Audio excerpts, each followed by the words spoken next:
कहानी है रामपुर गांव की, जहां के मर्द महिलाओं को हमेशा नीचा दिखाने की कोशिश में रहते। अरे अभी तक खाना नहीं आया, क्या मुझे एक और शादी करने की जरूरत है? नहीं जी नहीं, ऐसा मत करना, वरना मैं कहाँ जाऊंगी। खाना लेकर मैं अभी आई जी। गांव की पंचायत में भी फैसले हमेशा औरतों के खिलाफ ही रहते। मैं जो फैसला सुनाता हूँ वो भगवान की आज्ञा होती है। इस लड़के ने अपने मन से शादी करके अच्छा नहीं किया। लड़के को घर भेज दो और इसकी शादी इसकी जाति की किसी लड़के से करवा दो, लेकिन ये लड़की, इसे तो गांव के बाहर निकाल दो। नहीं नहीं जमींदार साहब, ये क्या बोल रहे हैं? ऐसा नहीं हो सकता। मेरी बेटी मासूम है, इसे अच्छे बुरे की समझ नहीं है। अरे कहाँ जाएगी ये बेचारी? कहाँ जाएगी? इतनी चिंता है तो पूरे परिवार का गांव निकाला कर देते हैं। बेचारे पूरे बसे बसाए परिवार को गांव छोड़ना पड़ता है। चाहे जो हो, अगर बेटियों को कंट्रोल नहीं कर सकते तो गांव में रहने का कोई मतलब नहीं है। यहाँ औरतों को दब कर रहना होगा। कोई भी अपने हिसाब से कुछ नहीं कर सकता, सब ईश्वर की मर्जी से ही होगा। तभी गांव का एक आदमी दौड़ा दौड़ा आता है।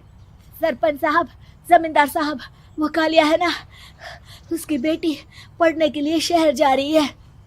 अच्छा, ये कब हो गया? और कालिया की हिम्मत कैसे हो गई ऐसा करने की? लेकर आओ उसे और उसकी बेटी को।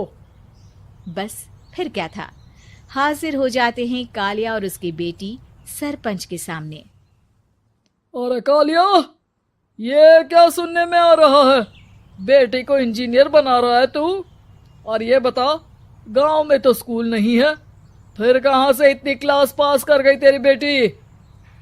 राधा, जो कि कालिया की बेटी है, उसे लगता है कि सरपंच उसकी तारीफ कर रहे हैं। सरपंच जी, मैंने ऑनलाइन पढ़ाई की है, डिस्टेंस लर्निंग से। सभी में मैंने अच्छे नंबर पाए हैं, जिसे देखते हुए शहर की इंजीनियरिंग कॉलेज में मुझे स्कॉलरशिप मिली है। वाह जी वाह, क्या होती है ये? पहले तो ये बताओ, फिर आगे की बात करते हैं। पूरा गांव राधा की बात सुन रहा था और राधा बोलती जा रही थी। तो ऐसे मैं फ्री में एक अच्छी शिक्षा लेकर गांव में जो कुछ परेशानियां हैं, जैसे बिजली, पानी और इंटरनेट जैसी समस्याओं के लिए काम करूंगी। मैं गांव को शहर से जोड़ने के लिए पुल का निर्माण करवाने का प्रस्ताव रखूंगी। मुझे पूरी उम्मीद है कि जल्द ही हमारा गांव भी तरक्की की राह पर चल पड़ेगा। राधा की बात सुनकर सारे गांव वाले ताली बजाने लगते हैं। सरपंच को समझ नहीं आता कि वो क्या करे। चुप रह नादान लड़की, गांव के खिलाफ जाने के लिए तुझे गांव से बेदखल कर दिया जाएगा, वो भी पूरे परिवार के साथ। और हाँ, अगर ठीक से गांव में रहना चाहती है तो ये पढ़ाई लिखाई छोड़ दे। हम तेरे लिए गांव का कोई होनहार लड़का देखेंगे। तभी गांव का एक आदमी बोल पड़ता है।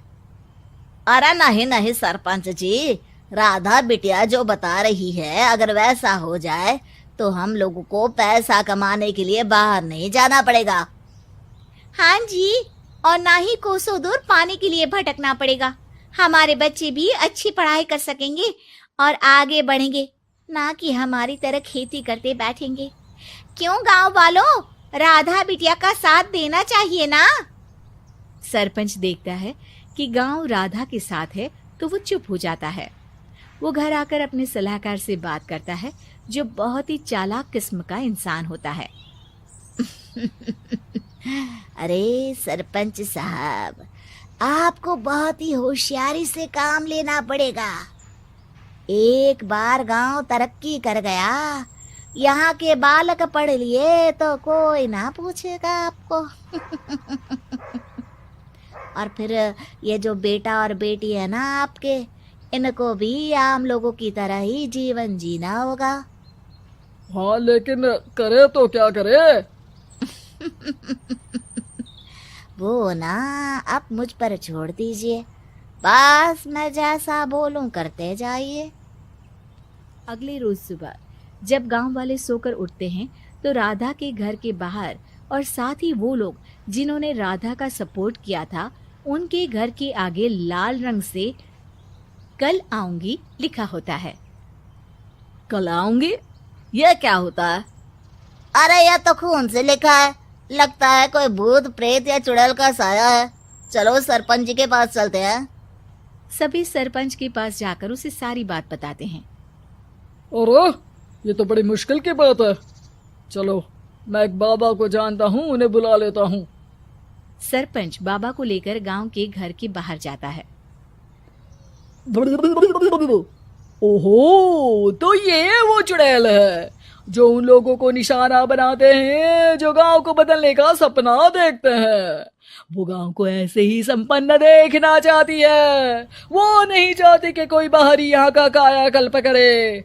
क्या तुम लोगों में से किसी ने गांव को बदलने की सोच रखी है? तभी राधा की माँ रोते रोते आती है। मेरी राधा घर से गायब हो गई है। अरे कोई तो बचाओ, मेरी बच्ची कहाँ गई?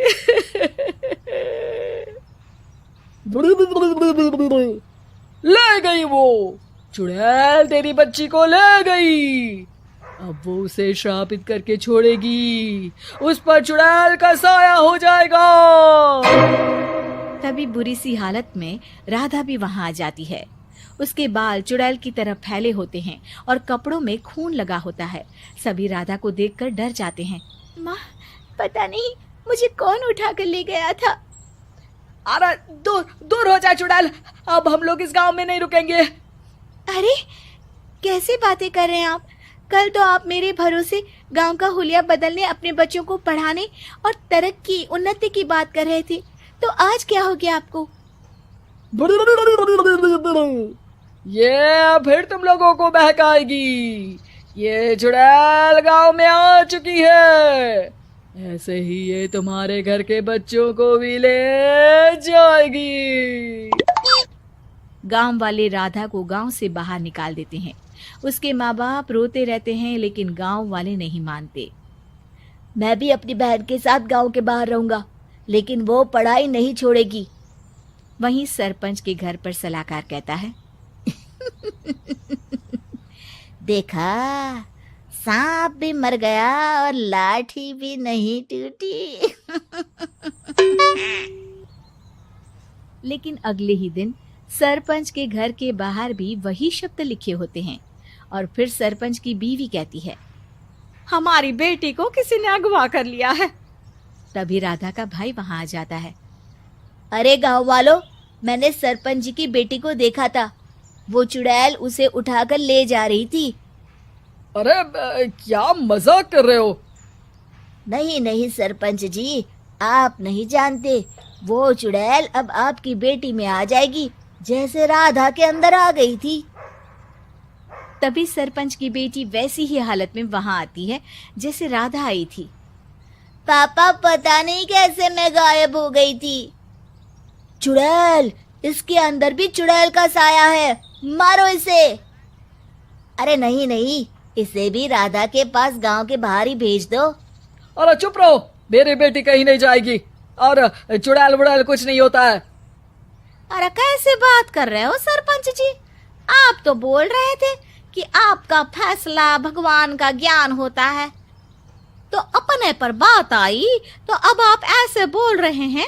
अरे ना ना ना, आपको अपनी बेटी को त्यागना ही होगा। अरे बुलाओ बाबा को। राधा का भाई बाबा को ले आता है, जिसे अब गांव वालों के डर के कारण सच बोलना पड़ता है। मैं कोई बाबा नहीं हूँ, मैं तो मोची था। ये सलाहकार महोदय ने मुझे कहा था एक्टिंग करने को। अब वो मुझे पैसे देने वाले हैं। अब मुझे माफ कर दो। गलती हो गई, मुझे माफ कर दो। तभी वहां राधा आ जाती है। देखा सरपंच जी, जब गांव के बच्चे साक्षर होंगे तो आप जैसे लोगों की चालाकी नहीं चलेगी।